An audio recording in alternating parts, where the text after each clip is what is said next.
Christos, get us going, please. Hello, Patrick. How you Congratulations doing? on the win. How are you? I'm good. I'm good. Great. I would like to ask you from players' perspective, how needed was that win? And how important is to build on that win? I mean, any win that you get is always good in this league. It's really hard to win in this league. I'm learning that.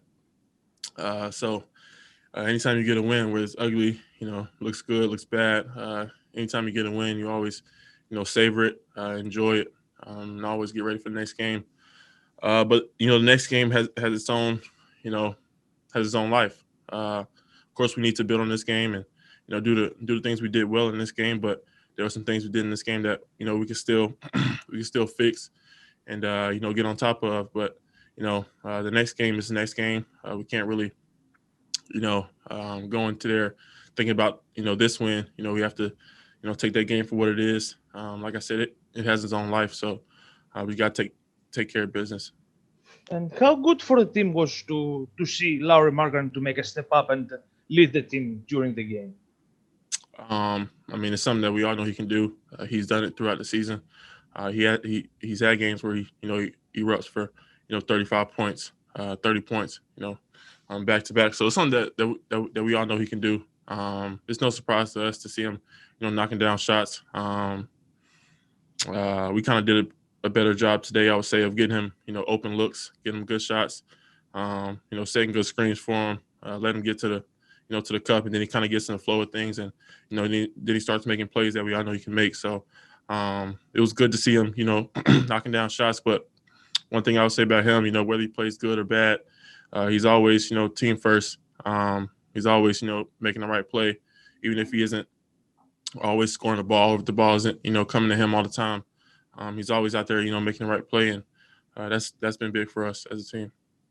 Thank you. Cody, you got the next one here. Go ahead.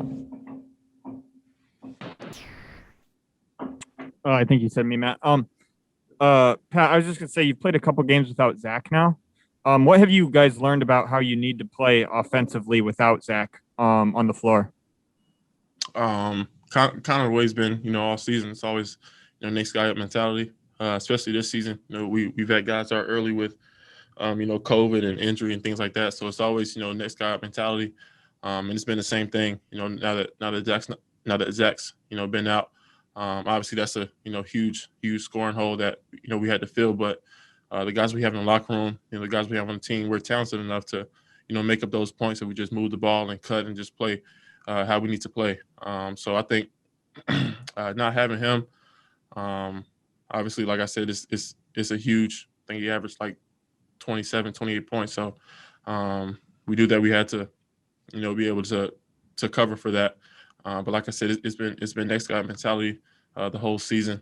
So it's pretty much nothing new. But I think everybody has done a good job of stepping up and whenever their name is called, being ready. I heard Coach talk earlier about the guys coming off the bench, providing a huge spark and being a huge role in this win, and they've done that for sure. So like I said, it's just next guy mentality.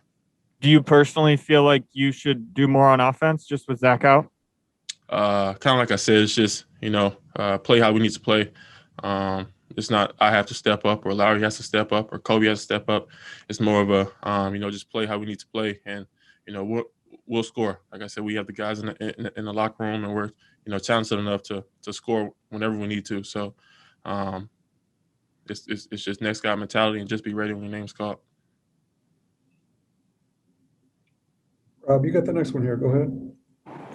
Hey, Pat, this was your first time in double figures scoring wise in the last 5 games. Whether it be something for you personally or whether it be just kind of in a team context, what was working to get you to break that barrier for the first time in a little while? Nothing really, changed. We've done a good job of moving the ball, but I mean, nothing's really changed. The guys, my teammates have been, and also my coaches have been, challenging me to be more aggressive. They've been, challenging me to do that, pretty much the whole season. It's no secret that that's the area that I need to, improve in. But I think I've done that throughout the course of the season. Like I said, it's not always been pretty. It's not always easy to do.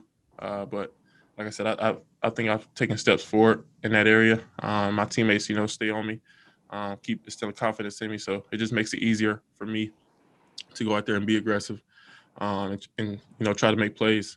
But nothing really changed. Like I said, we just play the right way, move the ball, play our identity, and whenever I catch it, just try to be aggressive, try to make the right play, just like everybody else. So nothing really changed.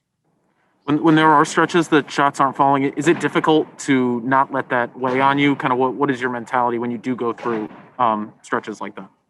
Not really. Throughout my career, whether it's been high school, college, I've never been a prolific scorer.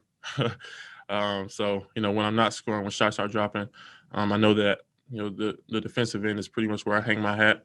I try to find other ways to impact the game. Scoring is just one small way of impacting the game. You can rebound, defend, get stops, get deflections, or just talk, communicate, and just provide energy. So there's so many other opportunities to help us win, or to keep us in games, or give us life out there on the court. So like I said, scoring is just one part of the game. So it doesn't really bother me when shots are dropping.